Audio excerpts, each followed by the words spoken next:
guys, how you doing? My name is Michael Costa. I'm a photographer based out of Mississauga, Ontario, and the point of this channel is for us to learn and grow together as aspiring photographers. Now, this podcast, I've been releasing it for a few weeks now, and the general concept was really just me diving into a few different stories that I was finding online. But I kind of want to change the format of the show a little bit. I want it to be a bit more organic. I was on the Creative Spin podcast recently, and I kind of like the organic flow of just doing a one cut and just, and then also to that point, obviously this is uncut, not unedited. You'll see random graphics flying all over the place. But I'm also going to change things up a little bit. I'm going to go into 4 different topics. So for one, it's going to be Creative of the Week. Who am I really liking right now? I'm going to call out a creator that I think is really, really cool. I like what they're doing. I think they're super talented. Then I'm going to go into App of the Week, something I think is really, really cool. An app that I have on my phone or my tablet or my desktop that I think you should have on one of whatever devices that it exists on. And we're also going to go into Housekeeping for a smudge. And then lastly, we're going to talk about Story of the Week, but we're only going to talk about one. So, I think we should get into it. What do you think? Agreed. Okay, so, Creative of the Week, Dave Hynes. This guy, oh my gosh, he is incredibly talented. He makes me feel like just the worst photographer in the world. He makes me look like I'm taking photos with a rock. I know that doesn't make any sense, but it's what immediately came to mind just now when I was trying to think of something clever and funny. Imagine someone shooting on a 1DX, like Mark II, right? And then you see another guy right next to him with just a rock, and he's like, and making sounds like ding, right? Like as if that's the trigger and what the shutter click sounds like, right? And you're like, wow, like that's a pro photographer. He looks like an idiot, right? So like, he makes me feel like that because he is so talented. I'm going to throw in some sort of graphic here, put pressure on myself in post-editing to create something. Maybe I'll make like a phone kind of graphic here, and then I'll add his Insta thing. Check that out. He is, again, super, super talented. He takes some portraits. The makeup artists that he brings on here are just like make my mouth water. Just the creativity of this guy and the makeup artists, them doing their thing and their flair. You can tell he only surrounds himself with the best. The thing I really love about, obviously, the culmination of the makeup and his creative vision and the way he just, generally he creates, I love how every image almost feels like it's telling a story. And ultimately, that's what we're trying to do with photographers, is we're trying to convey a point or a story or a message. And I feel like every photo I look at for this guy, he's just incredibly talented. Can't say enough. I've never actually met him. I'd like to, for sure, pick his mind a little bit. But super talented, creative. Check him out. I'll have his social linked down below. But I guess I'll just call it out anyways. His Instagram handle is @dhynes, but it's like a 3 instead of an E. You know how like when you're in elementary school back in like 2000 and you were like, I want to have a Hotmail account because everyone's got a Hotmail account. And so you're like, but I can't do Michael Pro Skater at hotmail.com because it's already taken. So you swapped out the E for the 3. Was that just me? No one's there. Who might? Look. Check him out, okay? App of the Week. Listen, you have to download this app. Okay, if you're not already using this, then God, I hope you're using something like it, because to have a tool like this is extremely resourceful. I'm talking about Adobe Spark. This is something I've been using for quite a few years now. I use it for my own personal brand. I use it for my full-time job. I work in marketing for a company not too far away from Mississauga, Ontario. I just kind of like to say that a lot. Mississauga, Ontario. But Adobe Spark's awesome for managing your brand, honestly. Adobe Spark, and I'm not, trust me, I am not being paid by Adobe to say that. They might like message me and say, we will pay you not to talk about a product because you spent the first 20 minutes of your video talking about shooting with a rock. But no, listen, yeah, not sponsored, whatever. Okay, that's over with. Adobe Spark is a super, super resourceful app. You can manage your brand. You can manage it down to having a lot of consistency, right? So you have your brand colors, your fonts, your images your graphics are gonna look really, really consistent. And the cool thing about it is that really any kind of graphic that you want to create, you can. There are hundreds and hundreds of templates across all the different types of formats. So if you want to create a Facebook cover photo or a cover photo for YouTube, you can do that. You can choose from a template or you can make it yourself. Just choose the dimensions. Animated Instagram stories, one by one little graphics for your Instagram panels, your feed. Really, really cool. Now, the coolest part about this is that it is free. And on your computer, it's going to be browser based. On your phone, it's going to be an application. But the app is actually free, which is really cool. Now, I will preface by saying that when you're using the free version, there are only a few limitations. Check them out. See if it really matters to you. Honestly, if you're using nothing right now, it's going to be a massive, massive step up. But what I will also say is that if you're already using like the Creative Cloud plan, like the full suite, if you're using the photography plan, I know there are a few different plans, you probably already have it included. That's the case for me. I have the photography plan and I have the full version of Adobe Spark for not technically for free, but it's included.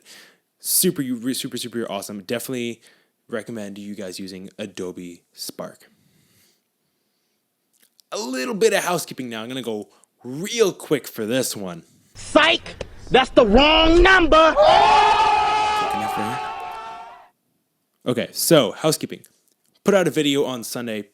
Please go check that out. I'm going to link that up here. Again, putting pressure on myself to remember to put that somewhere on the screen. It kind of looks like I'm dancing a little bit, It'll be here somewhere.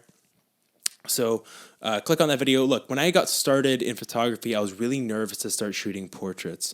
And, I got started, I was shooting street, and I still love shooting street. I think it's a lot of fun, and it's really creative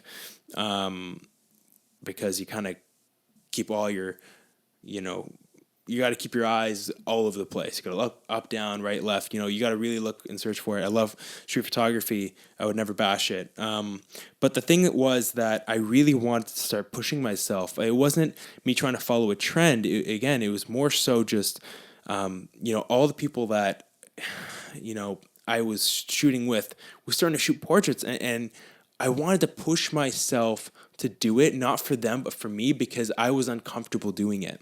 And I wanted to prove to myself that I could do it. And the great part is that I also love shooting portraits now. Obviously, a lot of the work that I have out now, I just brushed the mic with my beard. Highly recommend it. You're really going to get into the grooves and, just definitely recommend. Not necessarily for audio quality. Yeah. Okay, so... Okay, I'm a goof. I really, really recommend watching this video. If you don't feel comfortable shooting with models right now, or maybe you've already shot with a few, but you still get really anxious, these are a few tips that really helped me to figure this all out. So check that out. The other thing I wanted to plug here was go to Terry's Corner. I'm going to have his link down below. We shot a video together. It was a little competition, 1-2 punch. That's how I punch. I lose every fight. That's right, in NHL 15. Why 15? We're in 2019. I'm playing 2015. Check out that video. It was a lot of fun to shoot. We go around Toronto. We have 4 rounds. Each of us pick a random stranger on the street, and we try to shoot a portrait with them. Obviously, there's the challenge of engaging with a random stranger and then convincing them to allow you to take their photo. And another element that made it a bit difficult was that we had to find someone, and I believe it was 3 minutes or 5 minutes. I think it was 5 minutes we had to find somebody and take their photo. Again, super, super fun. My favorite video from Terry, not only because I'm in it, that's only about 85% of it, but a really, really, really fun video. watch that. It'll be linked down below. Another thing is that I was on the Creative 7 Creative Spin podcast earlier this week. Super stoked. That's not out yet. It will be out eventually. So stay tuned on my Facebook page. I tend to leave updates there a lot more frequently. And I'll let that, kind of sink in, and I'll let you kind of stay tuned and definitely check out their channel. They're really, really good guys over there. And I really like their podcast. I think there's a lot of value brought there. So check them out. Lastly, I just want to say that while all you guys are here, like, oh my God, the weather's so nice, but I'm still in Toronto. Not that there's anything wrong with that. I'm going to be in Cuba, okay? I'm in Cuba sipping down on whatever fancy drinks my girlfriend shoots my way, okay? So not trying to rub it in really, only a little bit entirely. But point being, my upload schedule is going to be a little weird, so I'm either going to find a way to squeeze them in, but not on the right days, because I'm not going to be uploading videos when I'm there, because the whole point is for me to have a break. Or I'm not going to upload, or I'm going to upload very weird days. I'm not really sure how I'm going to work that out, honestly. As I was putting together the housekeeping, I kind of just remembered. So not too sure what the schedule is going to look like. Usually I post on the Sunday, and then I put this video out on the Friday, as you may know, because you're watching it. Maybe you're watching it in the future. But we'll figure this out. Lastly, story of the week. Now, I'm going to bring out my phone, because definitely, the first time I've looked at this throughout this video. Okay, so here is the video. Here is the article. Are you ready? Not one, but two new Sony APS-C cameras to launch next week. Here's what baffles my mind, right? So when Sony tries to go low key and launch a new PlayStation, that stuff gets leaked real quick, right? They can't sneak a new controller past these people. When the new Sony PlayStation is leaked, it's 2 years before it's actually going to come out. The developers don't even actually know what the console is going to look like, but somehow Sony's able to sneak past two mirrorless cameras a week before it actually launches. That makes zero sense to me. Anyways, let's get into this.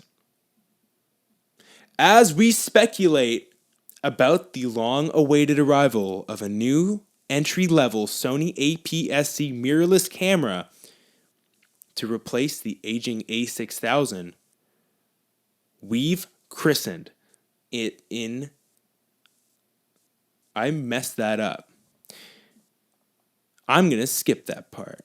Camera rumors have surfaced that Sony may well have an A6000 successor waiting in the wings, albeit not with the model number you might expect. I'll let that sit for suspense, just for a little bit. I'll let it wait. Just hold. Let it. You know what I mean? Just let it really sink in there. Sony Alpha Rumors reports that we may well see not one, but two APS-C Sony mirrorless cameras at the end of August. Again, how does this slip by everybody? I don't understand. Maybe no one cares. I get camera sales have been going down for everybody, but does it seriously, how does... Anyways. Apparently the source of this camera rumor has previously been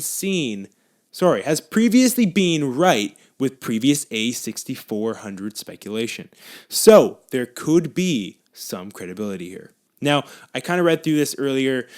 The article, really, the rest of it is just them speculating on what it could look like. Now, it's the two model names are A6200 and A6700.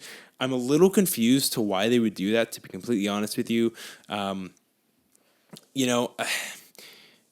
feel like, okay, you have to keep investing in your APS-C lineup, especially with how successful the A6000 series has been, right? But why are you launching two? I don't understand in between your full frame mirrorless setup, right? That whole line up there, right? The R, the S, and just the A7. And the A6400, A65, like what? How much room is there, right? Like you can make an improvement on the last A6000 model, right? But then, like, so what does the A6200 look like? That's what I don't understand. So the A6700, you know, you bring it in, maybe you up the sensor, maybe you higher pixel count, maybe higher frames per second on 4K or 1080p. Like, I don't know exactly what you do there, but maybe you amp that up a little bit and you make it a more powerful camera. What is the point of bringing in the A6200? What does that mean? Are you just going to implement some weird gimmicks and try to sell that to people that don't know better? Because ultimately, I don't know if this is a hot take, but I sincerely think that the A6200 is going to look a lot like probably like an A6400. I mean, obviously they all look like physically the same, but what I mean by that is like internally the spec, like probably pixel count, probably video output. Like I don't see how it's going to look a whole lot different, but that's just my opinion. And that's probably where I'm going to end the video today. So don't forget to like and subscribe. And I really appreciate had an abundance of some subscribers this week. So, you know, really appreciative of that. Thank you so much. And I will try to continue to provide high value content for all of you folks. I hope this video was a bit funny and entertaining and informative. That's kind of what I want to do with this video. I want to kind of let it be organic and fun and let my personality kind of come through a bit more. But still provide value because that's the whole point of the channel. So until next time, my name is Michael Costa and I'm a photographer based out of Mississauga, Ontario, and I'll see you next time.